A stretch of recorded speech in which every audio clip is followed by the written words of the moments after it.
Dear student, welcome to online class Alikodo Moche High School, Alikodo Mandarban. Hope you are well by the grace of Almighty Allah. I am also well.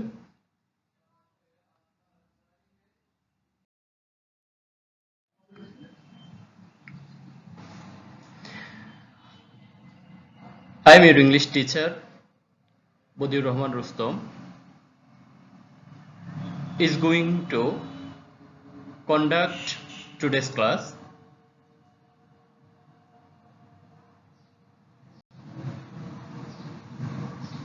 I hope you will enjoy this class.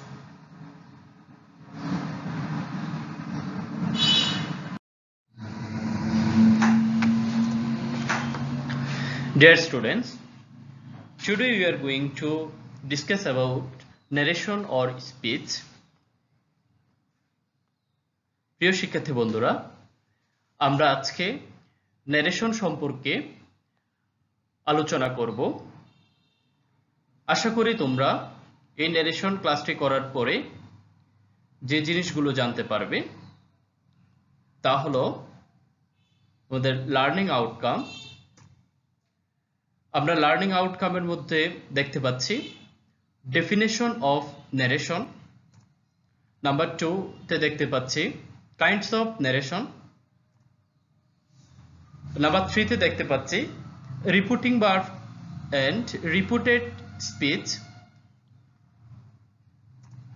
Number 4 এ দেখতে পাচ্ছি said to এর পরিবর্তন এবং 5 নম্বরে দেখতে পাচ্ছি person এর পরিবর্তন। প্রিয় শিক্ষার্থীরা, আমরা এই ক্লাস থেকে এই 5টা বিষয় সম্পর্কে জানার চেষ্টা করব।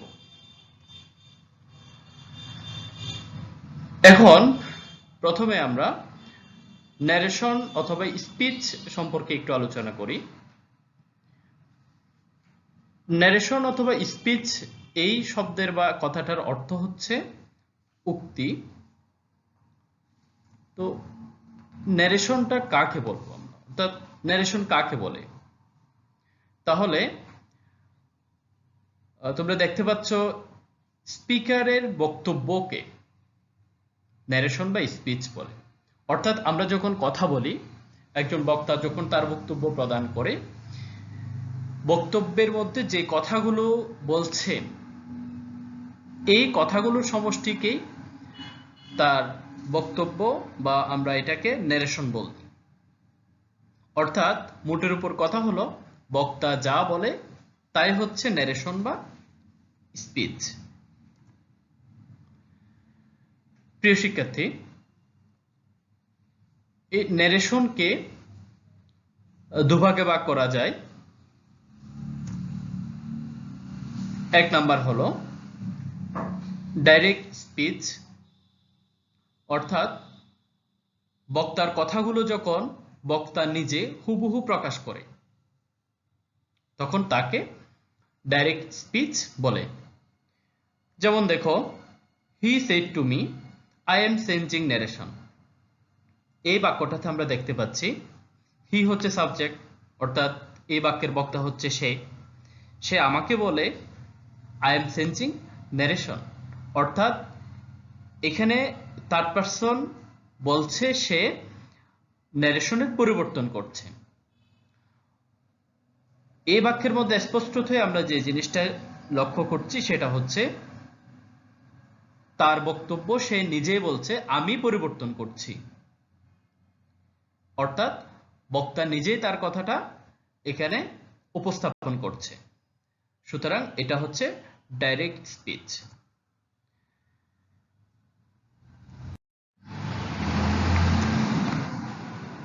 এরপরে আমরা দেখতে পাচ্ছি ইনডাইরেক্ট স্পিচ, অর্থাৎ ন্যারেশন দুই প্রকার, এক হচ্ছে ডাইরেক্ট স্পিচ আর একটা হচ্ছে ইনডাইরেক্ট স্পিচ। ইনডাইরেক্ট স্পিচ হলো বক্তার কথা যখন সরাসরি প্রকাশ না হয়ে পরোক্ষভাবে প্রকাশ করা হয় তখন তাকে ইনডাইরেক্ট স্পিচ বলে। অর্থাৎ এখানে বক্তা সরাসরি কথা বলবে না, বক্তার কথাটা অন্য কেউ একজন আমাদের সামনে তুলে ধরবে, তখন আমরা এটাকে বলবো ইনডাইরেক্ট স্পিচ। যেমন দেখো, he said to me that he was changing narration. এই বাক্যটাতে আমরা দেখছি সে হচ্ছে এখানকার সাবজেক্ট, অর্থাৎ হি হলো সাবজেক্ট। এই সাবজেক্ট তার কথাটা আমি করছি, এই কথাটা না বলে বলছে কি সে পরিবর্তন করছিল, অর্থাৎ এই বাক্যে সে সরাসরি কথাটা বলেনি, অন্য কাউকে দিয়ে কথাটা বলানো হলো। অর্থাৎ আমরা যখন ডাইরেক্ট স্পিচে দেখলাম he said to me I am changing narration, এই বাক্যটাই ইনডাইরেক্ট স্পিচে এসে হলো he said to me that he was changing narration. এই হলো ন্যারেশনের প্রকারভেদ এবং ন্যারেশন এর ডাইরেক্ট এবং ইনডাইরেক্ট স্পিচের উদাহরণ। এখানে তোমরা দেখতে পাচ্ছ এই বাক্যের স্পিকার কথাগুলো নিজে না বলে অন্য কোনো ব্যক্তি বলছে, তাই এটা হচ্ছে ইনডাইরেক্ট। প্রিয় শিক্ষার্থীরা, এখন আমরা জানবো রিপোর্টিং ভার্ব এবং রিপোর্টেড স্পিচ সম্পর্কে। আমরা অবশ্যই জানি ন্যারেশন পরিবর্তন করতে গেলে গুরুত্বপূর্ণ যে বিষয়গুলো সেটা হচ্ছে রিপোর্টিং ভার্ব এবং রিপোর্টেড স্পিচ। আমরা একটা বাক্যের মধ্যে রিপোর্টিং ভার্ব এবং রিপোর্টেড স্পিচ যদি না চিনি তাহলে কোনোভাবে ন্যারেশনের পরিবর্তন করতে পারবো না। হয়তো তোমরা অনেকেই শুনে থাকবে ন্যারেশন পরিবর্তন করতে গেলে খুবই গুরুত্বপূর্ণ বিষয় হচ্ছে টেন্সের পরিবর্তন করতে জানা। আসলে এটা এভাবে ভয় পাওয়ার কোনো দরকার নেই, কারণ হচ্ছে তুমি টেন্সের পরিবর্তন না করেও বা টেন্সের পরিবর্তন সম্পর্কিত বিশদ জ্ঞান না থাকলে পরে তুমি ন্যারেশনের পরিবর্তন করতে পারবা। আমাদের ন্যারেশনের যেই ক্লাসগুলো হবে সেগুলো যদি মনোযোগ সহকারে দেখো, আশা করি তোমরা টেন্সের বিশদ জ্ঞান না থাকলেও ন্যারেশনের পরিবর্তন করতে পারবা। এখন দেখো রিপোর্টিং ভার্ব এবং রিপোর্টেড স্পিচ সম্পর্কিত বিষয়গুলো।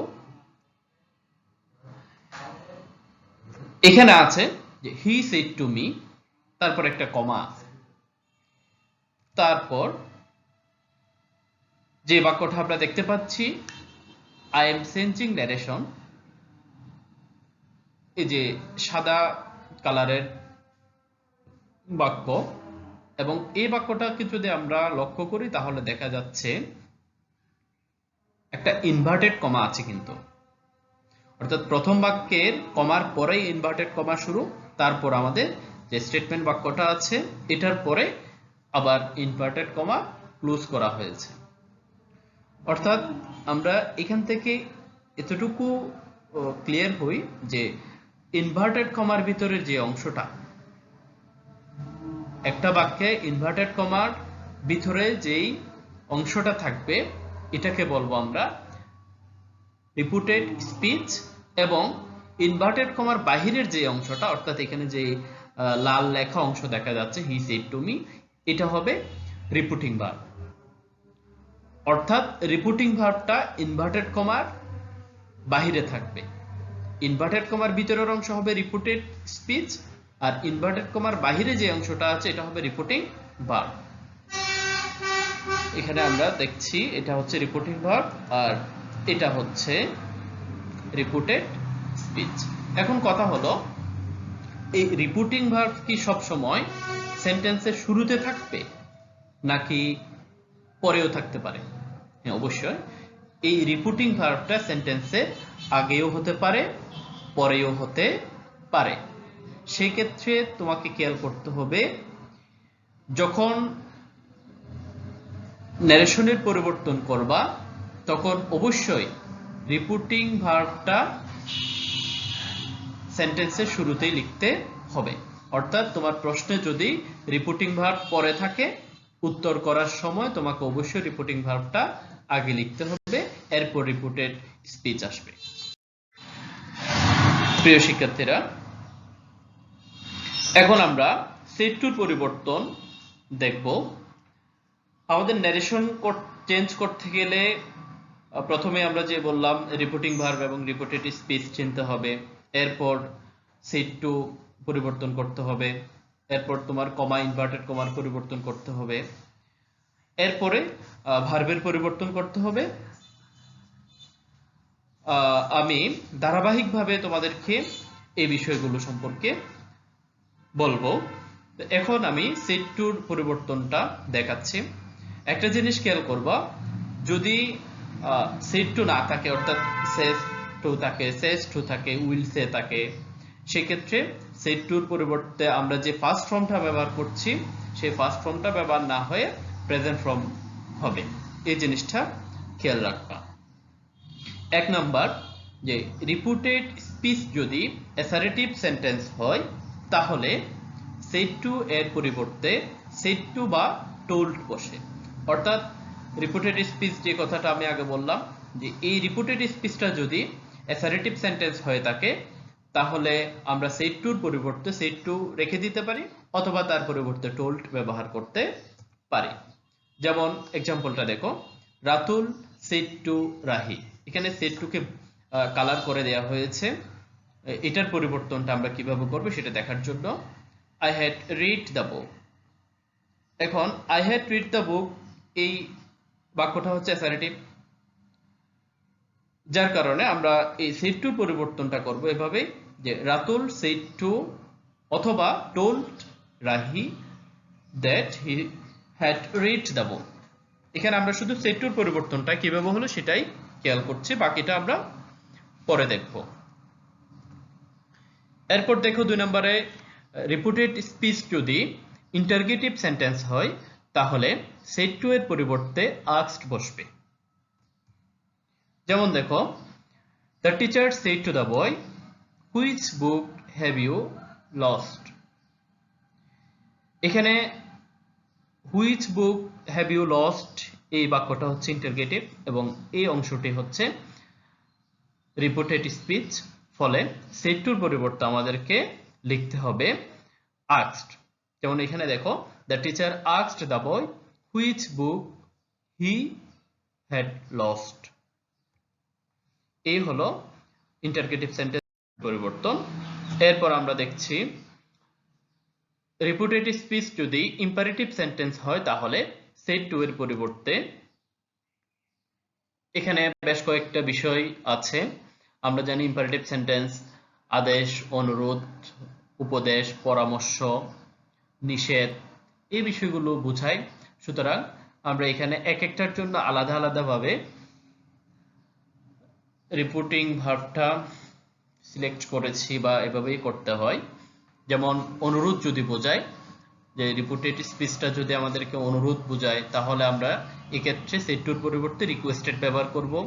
যদি আদেশ বোঝায় অর্ডার ব্যবহার করব, পরামর্শ বোঝালে সাজেস্টেড ব্যবহার করব, প্রস্তাব বোঝালে প্রপোজড ব্যবহার করব, আর উপদেশ যদি বোঝায় তাহলে অ্যাডভাইসড ব্যবহার করব, নিষেধ বোঝালে ফরবিড ব্যবহার করব, এবং সামরিক আদেশ যদি হয় তাহলে আমরা কমান্ডেড ব্যবহার করতে পারি।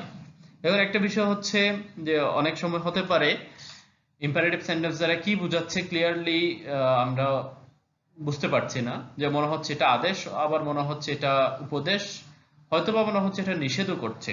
তো সেক্ষেত্রে আমরা যদি দ্বিধাদ্বন্দ্বে পড়ে যাই কি ব্যবহার করব, সেই ক্ষেত্রে সিম্পলি আমরা সঠিকভাবে যদি কোনোটাই না বোঝাই তাহলে টোল্ড ব্যবহার করতে পারি। আমরা এখানে একটা ইম্পারেটিভ সেন্টেন্সের উদাহরণ দিয়েছি, যেমন the teacher said to the students help the poor. এই বাক্যটাকে যদি আমরা পরিবর্তন করি তাহলে সেড টুর পরিবর্তে কি হচ্ছে, the teacher advised the students to help the poor. এখন সেড টুর পরিবর্তে তোমরা দেখো দ্য টিচার সাবজেক্ট বসছে, সেড টুর পরিবর্তে অ্যাডভাইস বসলো। যেহেতু এখানে গরিব মানুষকে সহযোগিতা করা এটা একটা হচ্ছে উপদেশ, যে টিচার স্টুডেন্টসদেরকে এটা উপদেশ দিল, সুতরাং আমরা এখানে সেড টুর পরিবর্তে অ্যাডভাইস ব্যবহার করলাম। ঠিক আছে বন্ধুরা, আমরা 4 নম্বরে দেখতে পাচ্ছি রিপুটেড স্পিচ যদি অপটেটিভ সেন্টেন্স হয় তাহলে সেড টুর পরিবর্তে প্রেইড অথবা উইশড বসে। এক্সাম্পল হিসেবে দেখো, my mother said to me may Allah bless you. স্পষ্টতই এখানে মে আল্লাহ ব্লেস ইউ হচ্ছে অপটেটিভ সেন্টেন্স। এই অপটেটিভ সেন্টেন্সটা আমাদের রিপুটিং ভার্ব যেহেতু সেড টু, এই সেড টুর পরিবর্তন হবে রিপুটেড স্পিচ অনুযায়ী। এখন রিপুটেড স্পিচ হচ্ছে অপটেটিভ, সুতরাং সেড টুর পরিবর্তে কি হচ্ছে আমরা একটু দেখি। My mother wished me that Allah might bless me. এখন সেড টুর পরিবর্তে লাল যে ওয়ার্ডটা সেড টু, এটার পরিবর্তে নিচের বাক্যে উইশড ব্যবহার করা হয়েছে, অর্থাৎ অপটেটিভ সেন্টেন্সে সেড টুর পরিবর্তে উইশড বা প্রেইড যে কোনো একটা ব্যবহার করা যাবে। এখন যদি রিপুটেড স্পিচ এক্সক্লামেটরি সেন্টেন্স হয়ে থাকে তাহলে সেড টুর পরিবর্তে আমরা এক্সক্লেম টু উইথ জয় অথবা এক্সক্লেম টু উইথ সরো ব্যবহার করব। এখন এক্সক্লামেটরি সেন্টেন্স দ্বারা আমাদের আনন্দ বোঝাতে পারে, অথবা এটা কোনো বেদনা সূচক শব্দ হতে পারে বা দুঃখের কোনো বিষয় হতে পারে। সেই ক্ষেত্রে আমরা যদি সেন্টেন্সটা অর্থাৎ এক্সক্লেমেটরি সেন্টেন্সটা যদি আনন্দ বোঝায় সেক্ষেত্রে আমরা এক্সক্লেম টু উইথ জয় ব্যবহার করব, আর যদি দুঃখ বোঝায় তাহলে এক্সক্লেম টু উইথ সরো ব্যবহার করব সেড টুর পরিবর্তে। যেমন এখানে দেখো, I said to Tamim what a clever boy you are। এখন দেখো what a clever boy you are, এই বাক্যটা অবশ্যই দুঃখের কোনো বিষয় বোঝাচ্ছে না। যে একটা ছেলে যদি ক্লেভার হয়ে থাকে সেক্ষেত্রে এটা হতাশার বা দুঃখ পাওয়ার কোনো বিষয় আসে না, সুতরাং এটা হচ্ছে একটা পজিটিভ দিক অর্থাৎ আনন্দ সূচক শব্দ। আমরা এই বাক্যটাকে যখন পরিবর্তন করব তখন ইনডাইরেক্ট স্পিচে হবে I exclaimed with joy that Tamim was a very clever boy। এখন said to এর পরিবর্তে হলো কি exclaimed with joy, এখানে কালার করে দেয়া আছে। said to পরিবর্তে আমরা নিচে দেখতে পাচ্ছি exclaimed with joy ব্যবহার করা হয়েছে, অর্থাৎ এটাই আমাদের হবে। এখন আসো আমরা পার্সনের পরিবর্তনগুলো দেখব। পার্সন সম্পর্কিত যে পরিবর্তনটা আছে এটা খুবই সিম্পল একটা বিষয়, আমাদেরকে শুধুমাত্র একটু মনোযোগ দিয়ে যে প্রশ্ন থাকবে প্রশ্নটা খেয়াল করতে হবে, এবং পার্সনের যে পরিবর্তনগুলো এই পরিবর্তনগুলো করে ইনডাইরেক্ট করতে হবে। প্রথমেই আমরা দেখব রিপুটেড স্পিচ এ ফার্স্ট পারসন যদি থাকে ইনডাইরেক্ট করার সময় রিপুটিং ভার্ব এর সাবজেক্ট অনুযায়ী পরিবর্তন করতে হবে, অর্থাৎ রিপুটেড স্পিচের পার্সনের পরিবর্তন হবে রিপুটিং ভার্বের সাবজেক্ট অনুযায়ী যদি সেটা ফার্স্ট পারসন হয়ে থাকে। যেমন দেখো এখানে দেয়া আছে বিপ্লব said to me I have done my homework। এখন রিপুটেড স্পিচ যদি আমরা খেয়াল করি তাহলে এখানে দুটা লাল রঙের শব্দ দেয়া আছে, একটা হচ্ছে আই আর একটা হচ্ছে মাই। তোমরা অবশ্যই জানো আই এবং মাই দুটাই হচ্ছে ফার্স্ট পারসন। যেমন প্রথমটা হচ্ছে সাবজেক্ট এবং মাই শব্দটা হচ্ছে পসেসিভ। এখন এই যে লাল রঙের দুইটা শব্দ আমরা দেখতে পাচ্ছি এই দুটাই ফার্স্ট পারসন হওয়ার কারণে ইনডাইরেক্ট করতে গেলে আমাদেরকে এর পরিবর্তে রিপুটিং ভার্বের যে সাবজেক্ট ওই সাবজেক্টের সাবজেক্ট এবং পসেসিভ নিয়ে আসতে হবে, অর্থাৎ সাবজেক্টের জন্য সাবজেক্ট লিখতে হবে, পসেসিভের জন্য পসেসিভ লিখতে হবে, অবজেক্ট থাকলে অবজেক্ট লিখতে হবে। যদি এখানে অবজেক্ট থাকতো তাহলে আমাদেরকে রিপুটিং ভার্বের সাবজেক্টের অবজেক্টটাই লিখতে হতো। যেমন দেখো, বিপ্লব said to me that he had done his homework। এখন I হচ্ছে সাবজেক্ট, তাহলে রিপিটিং ভার্বের সাবজেক্ট হচ্ছে বিপ্লব, বিপ্লব হচ্ছে থার্ড পারসন। এখন আই হচ্ছে ফার্স্ট পারসনটা পরিবর্তন হবে থার্ড পারসনের কাছে গিয়ে, তাহলে বিপ্লবের প্রনাউন হিসাবে আমরা পাই হি। তাহলে সাবজেক্টের রিপ্লেসে বসছে কি হি, এবং পরবর্তীতে আমরা দেখতে পাচ্ছি মাই, এটাও ফার্স্ট পারসন, পরিবর্তন হবে রিপিটিং ভার্বের সাবজেক্ট বিপ্লবের সাথে। এখন মাই হচ্ছে পসেসিভ, তাহলে বিপ্লবের পসেসিভ আমাদেরকে এখানে বসাতে হবে, অর্থাৎ থার্ড পারসন হি এর পসেসিভ হচ্ছে হিজ, এই জায়গায় হিজ লিখতে হবে। এই হচ্ছে ফার্স্ট পারসনের পরিবর্তন। এখন আমরা দেখব সেকেন্ড পারসনের পরিবর্তন। রিপিটেড স্পিচে যদি সেকেন্ড পারসন থাকে তাহলে ইনডাইরেক্ট করার সময় রিপিটিং ভার্বের অবজেক্ট অনুযায়ী পরিবর্তন করতে হবে। অর্থাৎ আমরা আগে যেটা বললাম, সাবজেক্ট যদি এখানে, অর্থাৎ রিপিটেড স্পিচে যদি ফার্স্ট পারসন থাকে তাহলে রিপিটিং ভার্বের সাবজেক্টের সাথে পরিবর্তন হলো, আর যদি রিপিটেড স্পিচে সেকেন্ড পারসন থাকে তাহলে পরিবর্তন হবে অবজেক্টের সাথে। তাহলে ফার্স্ট পারসন হলে হচ্ছে সাবজেক্টের সাথে, সেকেন্ড পারসন হলে হচ্ছে অবজেক্টের সাথে। যেমন দ্য টিচার সেড টু নদী, you should be attentive in your class. You এবং ইউর এই দুইটা শব্দ সেকেন্ড পারসন, সুতরাং এই সেকেন্ড পারসন পরিবর্তন হবে কার সাথে? রিপিটিং ভার্বের অবজেক্টের সাথে। রিপিটিং ভার্বের অবজেক্ট আমরা দেখতে পাচ্ছি নদী, তাহলে নদীর সাবজেক্ট হবে কি নদী, অথবা এর প্রনাউন হচ্ছে শি। এবং ইউর অর্থাৎ নদীর পসেসিভ, ইউর যেহেতু পসেসিভ, নদীর পসেসিভ হবে কি, যেহেতু নদী হচ্ছে মেয়ে, সুতরাং এর প্রনাউন হবে শি এবং পসেসিভ হবে হার। এক্ষেত্রে আমরা হার পসেসিভ হিসেবে ব্যবহার করব।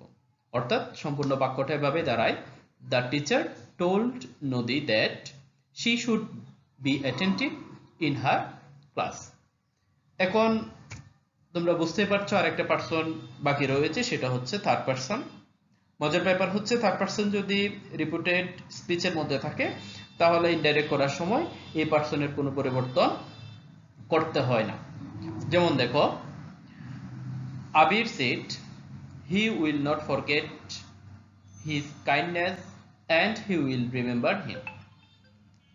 এখন এই বাক্যের মধ্যে আমরা যেই পারসনগুলো দেখতে পাচ্ছি রিপিটেড স্পিচে, সেগুলো হচ্ছে হি, হিজ, হি, হিম। এখানে প্রত্যেকটাই হচ্ছে থার্ড পারসন, সুতরাং এই পারসনগুলো আমরা যখন ইনডাইরেক্ট করব তখন এই পারসনগুলো হুবহু থেকে যাবে, এগুলোর কোনো পরিবর্তন করার প্রয়োজন নেই। যেমন আমরা যদি এটা চেঞ্জ করি তাহলে হচ্ছে Abir told that he would not forget his kindness and he would remember him। পারসনের পরিবর্তন। এখন তোমাদের জন্য একটা হোমওয়ার্ক থাকবে। আমরা এতক্ষণ পর্যন্ত যে বিষয়গুলো পড়লাম এগুলোর উপর ভিত্তি করেই আমরা আজকে তোমাদেরকে একটা হোমওয়ার্ক দিচ্ছি, সেটা হলো ঢাকা বোর্ড এবং চট্টগ্রাম বোর্ডের 2019 যে বোর্ড কোশ্চেন রয়েছে সেখান থেকে ন্যারেশনের সেট টু এবং পারসনের পরিবর্তনগুলো করবে। এটা হচ্ছে তোমাদের হোমওয়ার্ক। আজ এই পর্যন্তই। সকলে ভালো থেকো, সুস্থ থেকো, নিরাপদে থেকো। সবাইকে ধন্যবাদ জানিয়ে আজকের ক্লাস এখানে শেষ করছি।